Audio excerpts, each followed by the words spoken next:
지난주에는 느헤미야가 동생 하나니로부터 고국 이스라엘의 예루살렘의 폐허에 대해서 이야기한 것을 듣고 크게 아파하며 느헤미야가 기도하는 장면을 우리가 보았습니다.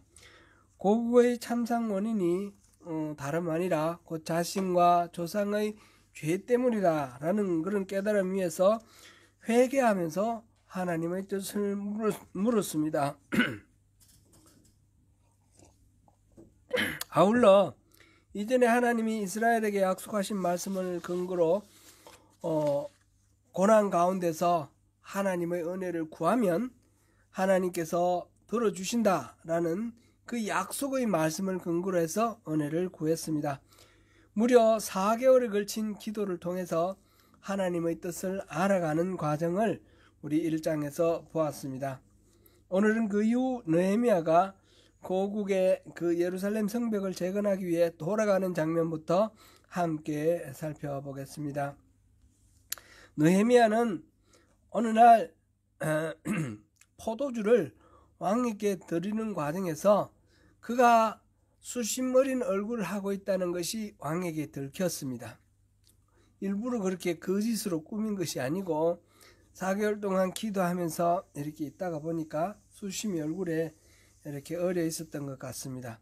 왕이 무슨 일이냐? 너 원래 그런 얼굴이 아닌데 왜 수심이 가득하냐? 왕이 물었을 때에 느헤미야는 잠깐 하나님께 기도했다 그랬습니다. 4절을 보니까 잠깐 묵도했다. 우리가 이렇게 주고받는 대화를 나눌 때에 우리 늘 하나님의 뜻을 물어보고 가는 거, 이게 중요하죠. 이제 이게 표가 날 정도로 하느냐 안 하느냐 그거는 또 상황에 따라서 다르겠지만 느헤미야는 그렇게 하나님의 뜻을 늘 묻는 사람이었다라는 사실을 여기서 우리가 볼 수 있습니다.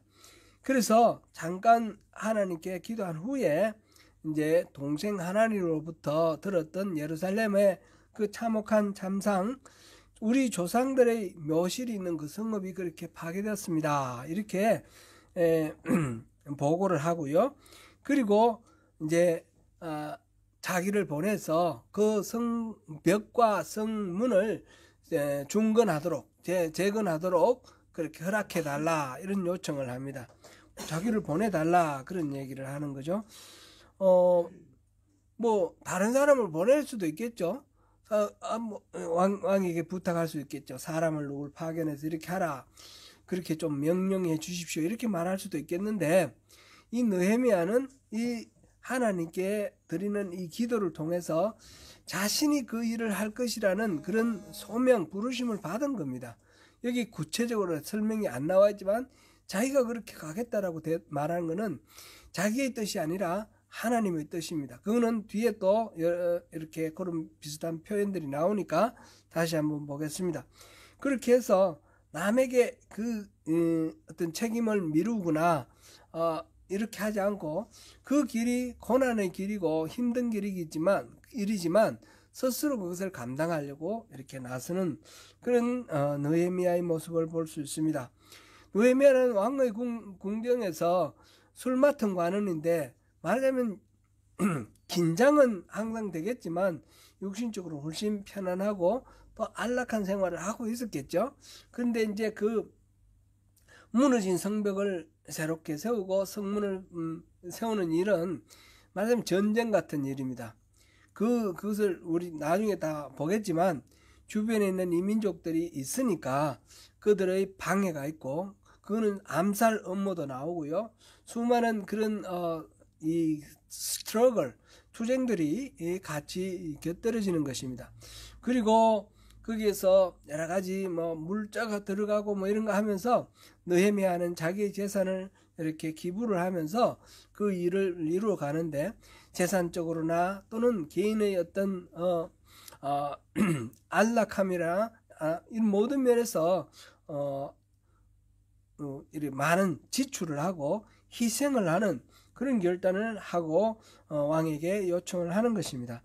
왕은 그 느헤미야의 이야기를 들어주되, 다만 왕은 기한을 정해서 언제 돌아올래, 빨리 돌아오라라는 그런 단서를 달아서 그렇게 은혜를 다시 가겠다고 다시 오겠다라는 약속을 가지고 보냈습니다. 그럴 때 기한이 얼마인지 얘기를 안 했는데 아마 긴 기한은 아니었던 것 같습니다. 실제로 성벽 완성되는데 보면 한 40일 만에 이렇게 완성이 되잖아요. 그러니까 보면 빨리 끝내고 돌아가는 그런 약속을 한 것 같습니다. 왕이 허락해 줬을 때에 느헤미야는 다시 부탁을 해서 내가 그냥 가서 이렇게 하는 것을 실질적으로 현실성 있게 하기 위해서 왕이 좀 도와달라 그러면서 두 가지 조서를 부탁합니다. 하나는 강서 쪽에 있는 모든 총독들에게 안전하게 갈 수 있도록 안전 보장을 하는 그런 조서를 해달라 하는 것이고, 또 하나는 성전을 이제 재건하기 위해서는 여러 가지 목재들이 필요하죠. 석축을 쌓는다 하더라도 목재로 형태를 만들고 그런 것들이 필요하고, 또 성문을 만들고 뭐 이런 걸 위해서 누각을 만들고 여러 가지 방법으로 목재들이 필요한데, 이 목재들을 공급해 주도록 삼림 감독에게 조서를 내려달라, 두 가지 조서를 요청을 하였고요. 하나님은 그 선한 도우심으로 그 왕의 마음을 만져주셔서 왕이 그 도움을 받아들였습니다. 그뿐만 아니라 왕은 군대 장관과 마병을 딸려 보냈습니다. 이게 이제 시위병이라고 그렇게 말할 수도 있겠죠. 호위 군대.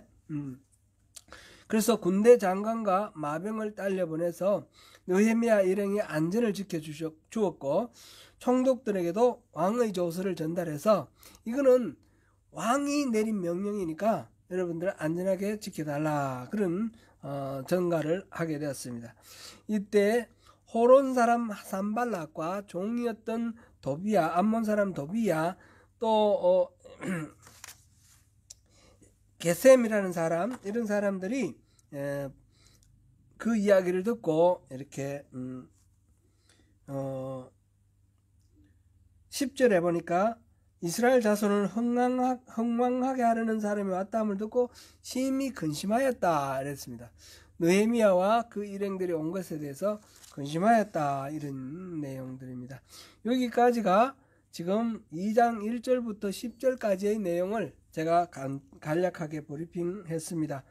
이 내용이 이제 2장 전반부이고 11절부터 이제 20절까지 우리 봉독한 오늘 본문이 이제 후반부가 되겠는데, 이 후반부에서 느헤미야가 어떤 행동을 하고 어떤 조치를 하는지, 그 행동과 조치 내용을 통해서 우리가 하나님의 일을 할 때 리더들이 어떻게 해야 되는지 또 우리가 한번 알아보면 좋겠습니다. 느헤미야가 예루살렘에 도착한 후 사흘 만에 성벽과 성문을 조사하였습니다. 다른 아무 사람에게도 알리지 않고 밤에 일어나 몇몇 사람만 대동하고 성을 돌아본 것입니다. 물론 동생 하나님으로부터 예루살렘의 상황을 들어서 다 알고 있었지만 그것을 그냥 들은 것을 통해서 파악하는 것으로 그치는 것이 아니라 자신이 직접 방문하여 현장을 확인하고, 그래서 현재 상황에 대한 정확한 인식을 갖도록 하였습니다. 느헤미야가 파악한 성벽 재건을 위한 문제점은 크게 두 가지로 말할 수가 있겠습니다. 첫째는 성벽 파괴의 정도가 극심하여서 재건이 쉽지 않다, 호락호락하지 않다라는 그런 현실 인식이고요. 그것은 느헤미야가 야간 순시를 통해서 직접 걸어보고 또 이 짐승을 타고 갔는데 짐승이 갈 길도 없고 뭐 이렇게 하는 이런 상황들을 통해서 완전히 성벽이 철저하게 무너져 있구나 하는 사실을 확인했고요. 두 번째 문제는 산발락과 도비야, 게셈 등 이 외부 이방인들 사마리아인이라고 표현되어 있고, 또 이 아람 사람, 그런 이방인들, 이 사람들이 아라비아 사람, 게셈은 아라비아 사람 돼 있네요. 그런 사람, 이런 이방인들이 방해를 하는, 그래서 이 재건 계획이 그냥 순풍에 돛단 듯이 그렇게 흘러가는 것이 아니라 많은 역경이 있을 것이라는 것을 알게 되었습니다. 첫 번째는 느헤미야가 이제 여기 18절까지 직접적으로 현장에서 뛸 리더들과 주민들에게 이렇게 직접 그 상황을 설명을 하면서 문제가 이런 것은 우리가 잘 이해를 해야 됩니다 라고 하는 역설을 통해서 함께 동참을 유발합니다.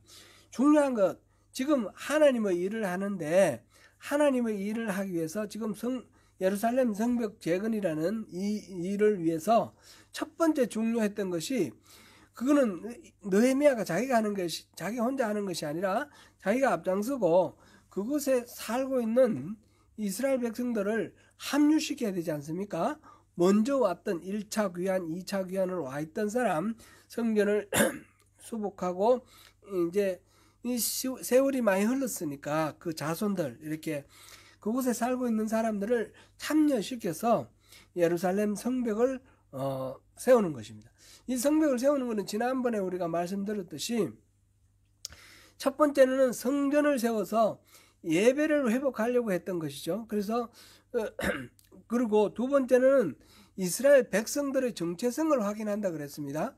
이제 세 번째 이 귀환에서 하는 것은 이 이스라엘 백성들의 그 정체성, 아이덴티티가 동일한 이스라엘 백성들이 실질적으로 공동체를 이루어서 하나님께 예배하는 하나님의 나라, 하나님의 백성으로서 이스라엘의 자리를 매김하는 겁니다. 이스라엘이 멸망한 이유는 하나님과의 관계가 깨져서 하나님을 찾지 않고 우상을 숭배하고 이러므로써 하나님의 은혜에서 벗어난 것이요. 그래서 멸망해서 강대국들이 포로가 되었는데, 이거를 회복하기 위해서 하나님께서 지금 성전을 회복하고 또 이방인들과 결혼한 사람들의 아내와 자식을 내쫓는다라는 것으로 표현되어 있는 이스라엘의 정체성 회복운동, 그게 있었고요. 그리고 지금 이 일을 통해서 실제로 성벽을 쌓아서 그 안에 안전하게 공동체를 이루어서 하나님을 진짜 섬기는 백성들의, 이게 이제 추상적인 이스라엘이 아니라 구체적인 이스라엘, 살아 호흡하는 우리 함께 어울려 사는 이웃들, 우리 공동체, 이런 이스라엘 공동체가 되어서 하나님을 섬김으로써 하나님과의 관계를 회복하는 것을 실질적으로 누리게 하는 것입니다. 그래서 이 성벽 회복은 단지 외침을 방배하기 위해서 우리가 뭐 천리장성, 만리장성 쌓듯이 그런 장성 쌓는 것으로만 이해할 것이 아니고 이스라엘의 공동체의 실현이다, 그런 측면에서 우리가 보아야 합니다. 이것을 위해서 지금 지금 느헤미야가 이 일을 시작하는데, 하나님의 일을 시작할 때 첫 번째 필요한 것이 문제가 문제인 것을 아는 것입니다. 현실인식입니다. 현실인식. 문제가 문제인지를 모르면 문제 해결할 방법이 없죠. 무엇이 문제인지, 우리가 살고 있는 이 현실이 잘 되는 건지 아니면 회개하고 돌이켜야 될 건지 아는 것이 중요한 거죠. 느헤미야가 바로 그것을 위해서 이스라엘 백성들, 고관으로부터 시작해서 평민들까지 모든 사람들에게 그것을 일깨워 주는 겁니다. 그게 17절입니다. 17절 우리 같이 봉독해 보겠습니다. 후에 그들에게 이르기를 우리가 당한 곤경은 너희도 보고 있는 바라. 이스라엘이 황폐하고 성문이 불탔으니 자 예루살렘 성을 건축하여 다시 수치를 당하지 말자 하고. 아멘. 이스라엘이 수많은 공경을 당하고 있는 것, 이거는 성문이 불탔고 성벽이 무너진 것, 이거는 뻔히 보고 있는 사실입니다. 이렇게 황폐하고 폐허가 된 거, 이거 여러분들 다 보고 있는 거 아니냐. 근데 사실은 우리가 그런 걸 봐도 예를 들어서 이건 이제 그런 물질을 통해서 우리 영적 상태를 이야기하는 건데, 성벽이 무너져 있는 것도 처음에 봤을 때는 참 왜 이렇게 다 무너졌을까 하다가 그곳에서 10년 20년 산다고 생각해 보세요. 이 사람이 60년 70년 살았어요. 그곳에 허물어진 예루살렘, 그 안에 사는 사람도 있고 바깥에 사는 사람도 있고, 성벽이라고 해 뭐 없으니까 그냥 벌판이에요. 벌판에. 거기서 어쩌면 거기 풀이 나 있으면 양떼들 풀 떨어 먹였을 수도 있고요. 그런 거 보고 처음에는 참혹하다 느꼈겠지만 세월이 지나가면 그저 무덤덤하게, 우리가 뭐 보면 조국에서도 보면 옛날에 오래된 산성이 발견되고 막 그러잖아요. 그 산성이 원래 있는 거 다 알아요. 다 알고, 근데 그게 폐허가 된 거, 폐허가 됐구나 그러는 거지. 제가 어릴 때 생각하면 우리 그 근처에는 산성은 없었고요. 봉수대가 있었어요. 봉수대. 그때 당시 가장 빠른 통신수단 인터넷 아닙니까, 그죠? 그 봉수대가 있었는데 봉수대 다 허물어져 있죠. 돌멩이들 있고 그거를 다시 쌓으면 돼 쌓겠지만 그냥 다 널브러져 있어요. 산 꼭대기에. 그래 있는데 처음에는 볼 때는 뭐 참 세월이 무상하구나 하겠지만 맨날 보면 거기서 그냥 뭐 토끼나 잡고 뭐 하지 다른 생각을 안 하게 되는 거죠. 지금 예루살렘이 그렇다는 거예요. 사람들이 이게 지금 무너져 있는 것이 문제라고 생각을 안 하는 거예요. 그냥 허물어져 있는 게 당연한 것처럼 일상의 그 삶에 나른한 타성에 젖어가지고 그냥 이렇구나 라고 생각하는 거예요. 그래서 느헤미야가 이거는 문제다, 이렇게 예루살렘이 다 허물어져 이렇게 있는 것은 문제다라고 일깨워주고, 그렇기 때문에 이 안에서 우리가 불악을 이루고 성읍을 이루고 살지 못하고 흩어져 살고 있고, 이곳에서 뭐 우리가 뭐 좀 성전도 새로 만들어 놨는데 성전을 뭐 좀 하려고 그러면 이방인들이 와서 막 조롱하고 빼앗아가고 탈취해가도 속수무책 당할 수가, 우리 스스로를 지킬 수가 없다라는 거죠. 그런 일이 많이 있었겠죠 아마. 그런 것들을 지금 얘기를 하면서 우리 이 모든 수치와 모멸 이런 것들을 이겨내자라고 말합니다. 그것을 위해서 다시 수치를 당하지 말자. 예루살렘 성을 건축해서 그 방법은, 그 모든 문제를 해결할 수 있는 방법은 예루살렘 성을 건축하는 거다, 이렇게 말하는 거죠. 그러니까 문제를 인식하는 것이 문제 해결의 첫걸음입니다. 느헤미야는 지금 이것이 문제다, 그러므로 이 문제를 해결하자, 그래서 예루살렘 성을 건축하자라고 그 백성들에게 지금 이야기를 하고 있습니다. 그래서 백성들로 하여금 마음속에 그냥 폐허를 그냥 무덤덤하게 보고 있던 이 사람들이 느헤미야의 그 이야기를 듣고, 그렇지, 우리가 이걸 새롭게 세워야 되겠다, 그런 결심을 하도록 불러일으키는 거죠. 불을 피우는 겁니다. 이게 이제 리더로서 느헤미야가 하는 첫 번째입니다. 첫 번째는 문제에 대한 현실 인식을 일깨워 주는 것입니다. 두 번째로 이제 느헤미야가 한 일은 이 일과 관련해서 하나님의 선하신 뜻이 무엇인지 분별하는 겁니다. 하나님의 선하신 뜻을 분별하고 제시하는 것. 느헤미야는 그 자리에서 이스라엘 백성들에게 예루살렘 성의 중근이야말로 하나님의 선하신 뜻에 일치한다는 점을 분명히 제시해 주었습니다.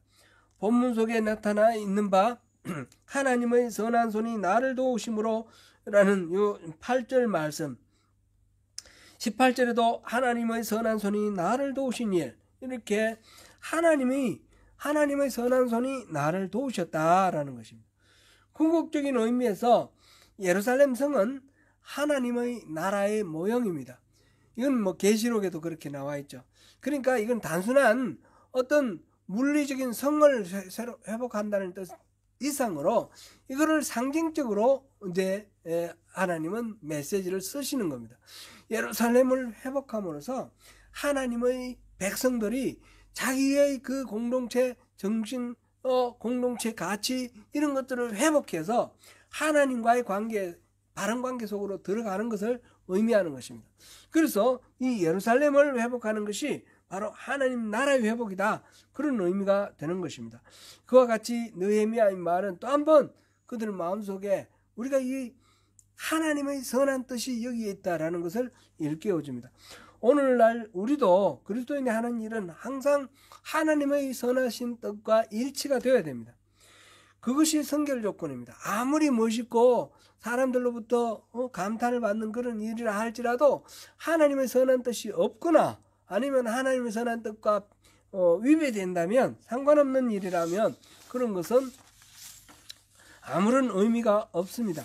느헤미야가 예루살렘 성벽을 중건하는 이 일은 예레미야가 자신이 정치적으로 예루살렘 이스라엘 사람들에게 잘 돋보여서 어떤 지도자가 되려고 한다든지, 그러니까 왕의 그 술 맡은 관원이 아니라 이 이스라엘의 왕이 된다든지 뭐 이런 식의 정치적 야망이 아니냐 생각할 수도 있겠지만 전혀 그게 아니라는 겁니다. 이거는 철저히 하나님의 뜻이라는 겁니다. 그것은 1장 기도에서 하나님께 기도하는 내용, 우리 11절 잠깐 한번 보면요. 주여 구하오니 귀를 기울이사 종의 기도와 주의 이름을 경외하기를 기뻐하는 종들의 기도를 들으시고 오늘 종이 형통하여 이 사람 앞에서 언예를 잊게 하옵소서 하였나니, 이래 됐습니다. 종은 자기를 가리키는 거고, 그 다음에 주의 이름을 경외하기를 기뻐하는 종들은 다른 이스라엘 사람들을 말하는 거죠. 그래서 우리 모든 이스라엘 사람들이 지금 기도를 하고 있는데 이 기도를 들으시고 우리에게 형통함을 허락해 주세요. 그래, 하나님의 뜻을 우리에게 허락해 주세요.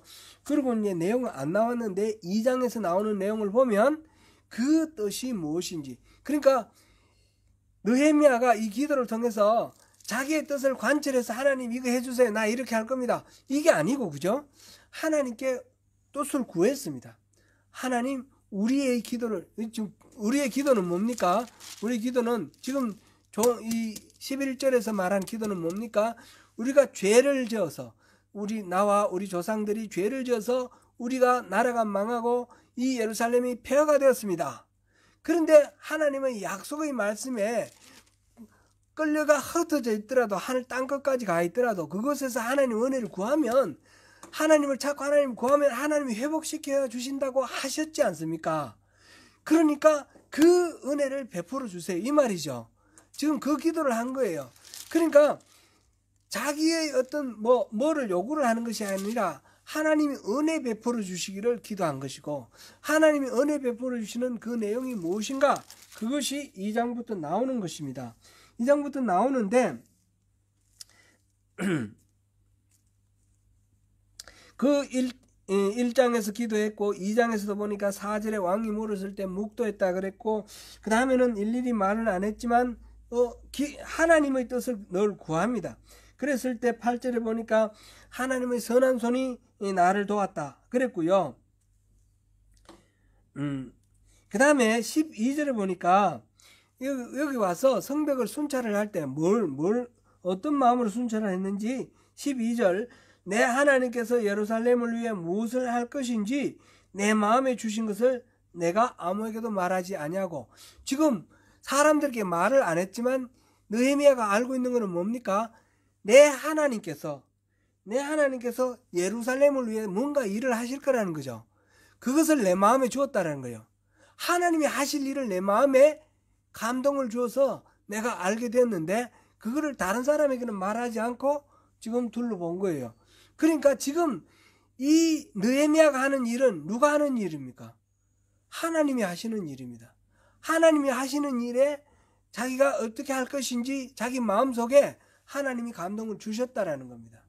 지금 그러니까 자기의 뜻을 관철하는 것이 아니라 하나님의 뜻을 분별한 것입니다. 그렇게 해서 지금 말을 하고 있습니다. 느헤미야는 이렇게 하나님이 자기 마음에 주신 감동과 함께 왕이 말을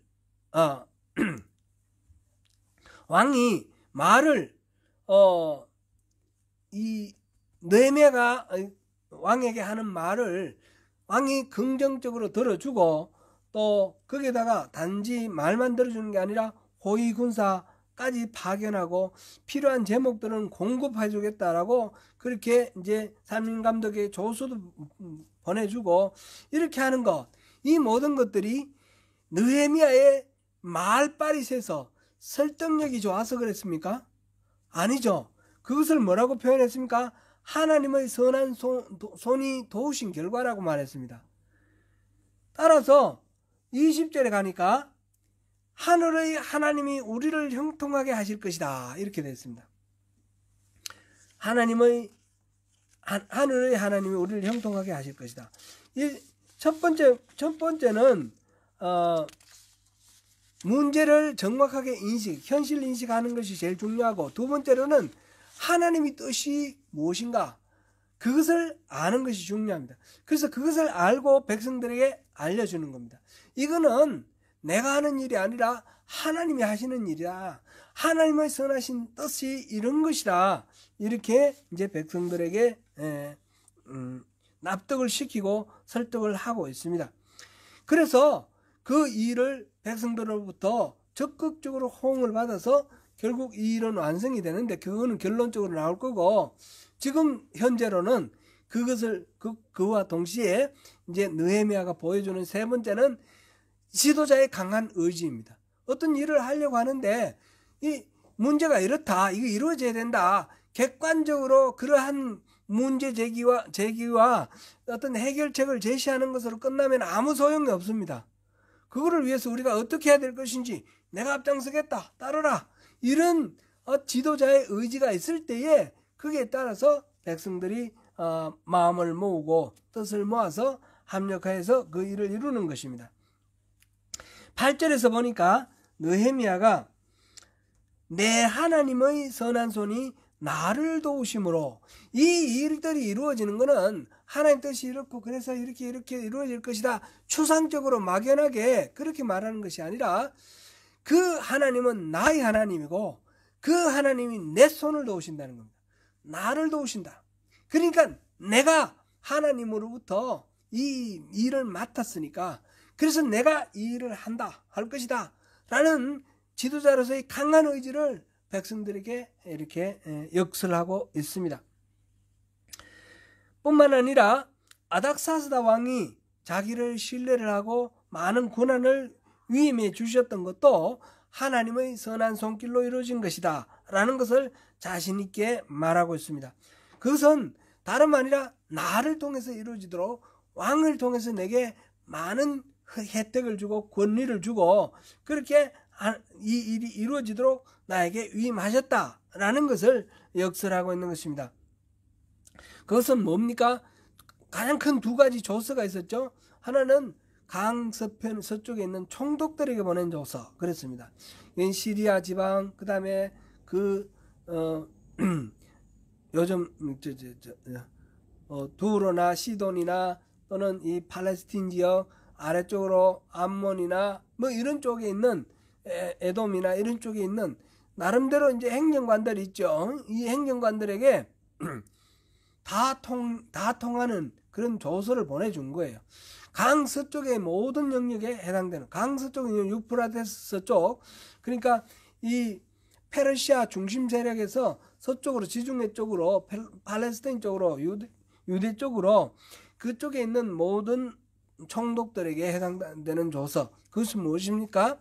느헤미야가 하는 이 일을 안전을 지켜주고 도와주라는 겁니다.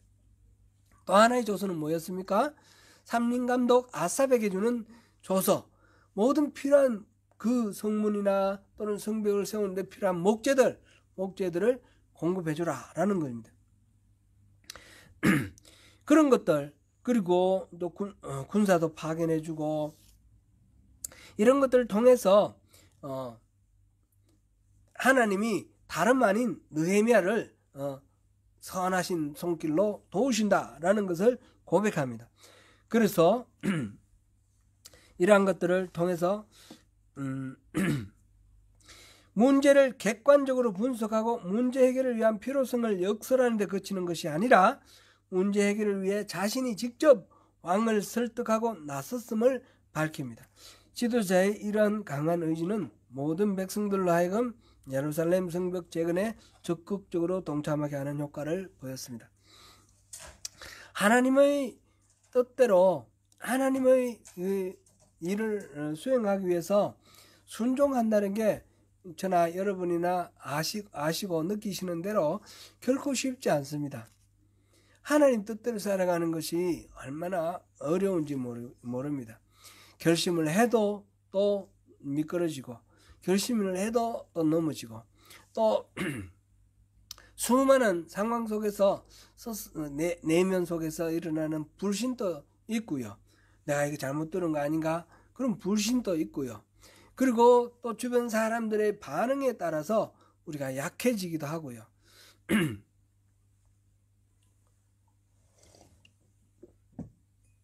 그 모든 과정 속에서 하나님이 분명하게 이끄시는 길을 알 수 있는 방법은 뭡니까? 끊임없이 하나님과 교통하는 것입니다. 근데 요즘 와서 조금 제가 많이 괴롭고 고통스러운 거는 우리 조국의 그 정치적 사건 때문에 그런데요. 그 이전에 옛날에 제가 학교 다닐 때도 그런 마음이 좀 많이 있었어요. 왜 교회는 목사는 이제 성경을 보면 가난하고 약한 자들을 이렇게 도우라 그랬는데 가난하고 약한 자들을 짓밟고 강하고 힘 있는 자들을 돕는 게 보니까 일상적인 교회의 행태인 거예요. 그게 너무너무 괴로웠습니다. 그거는 뭐 여러 가지 이유가 있겠죠. 교인들의 어떤 교회의 중요한 역할을 맡고 교회의 흐름을 이끌어가는 사람들이 다 기득권에 있는 사람들이니까 그런 사람들이 영향력이 크고 목회자들도 따라갈 수밖에 없는 그런 한계가 있겠지요. 그런 거를 인정한다 할지라도 말씀 듣고 이렇게 설교 듣고 하면 너무너무 신령하고 하나님의 은혜가 가득한 그런 존경스러운 그런 목사님들이 성령이 충만해가지고 성령님이 늘 말씀해 주실 텐데 뭐 지금 말하는 어떤 사회적인 이슈에 대해서 말하는 걸 보면 성령님이 저렇게는 도저히 말 안 하셨을 것 같은데 성경의 내용하고 너무너무 다른 그런 이야기들을 한단 말이죠. 그리고 뭐 예를 들면 계엄을 뭐 이렇게 옹호하고 계엄을 계몽이라고 그러고 막 이런 그걸 목사님들이 제가 존경하던 목사님들이 그런 얘기를 할 때는 너무너무 괴로운 거예요. 성령님과 이 교제하는 우리 안에 계시는 성령님과 교제하는 것 이것이 잘못하면 성령님하고 상관없이 자기의 의지 자기의 뜻을 강화시키고 또 더 든든하게 하기 위해서 스스로 자아도취에 빠지고 있는 그런 것이 아닌가라는 그런 어떤 마음이 들어서 굉장히 괴롭고 힘들고 성령님과 이렇게 긴밀하게 하나님 뜻을 온전하게 분별할 수 있는 그런 능력 있고 생명력 넘치는 그런 신앙을 위해서 우리가 정말 깨어 있어야 되겠다 그런 생각을 많이 합니다. 지금 느헤미야는 세상 사람들의 그런 여러 가지 지금 그런 거는 보지 않습니다. 하나님과의 친밀한 교제 가운데 하나님 뜻을 선하게 분별하고 그것에 순종하면서 자기의 모든 것들을 희생하고 내려놓고 순종하면서 나가는 가운데 이 하나님의 뜻이 이루어지는 것. 하나님이 예루살렘을 위해 무엇을 할 것인지 느헤미야의 마음에 주신 그 생각을 이루기 위해서 느헤미야가 순종하고 그 뜻을 이루어가는 것을 봅니다. 사랑하는 성도 여러분, 하나님의 일은 하나님의 이끄심과 이에 대한 성도들의 순종을 통해 이루어집니다. 이를 위해 정확하게 문제를 발견하는 것, 현실인식이 제일 중요하고요. 그 다음에 두 번째는 그 문제를 향하신 하나님의 뜻을 분별하는 것, 그리고 뜻을 제시하는 것, 그리고 하나님 뜻에 전적으로 순종하는 이런 순종의 일련의 과정이 이어져야 합니다. 자신의 야망을 성취하기 위해서 하나님 뜻을 들먹이는 경우도 많습니다. 그것은 성취를 하더라도 하나님으로부터 징계를 받을 일입니다.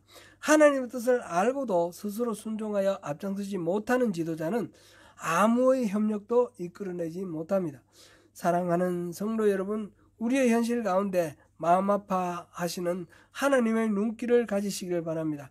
문제에 대해 애통하는 마음을 가질 때 하나님의 열망을 깨달아 알 수 있습니다. 하나님의 그 마음을 품고 승리하시는 저와 여러분이 되시기를 축원합니다.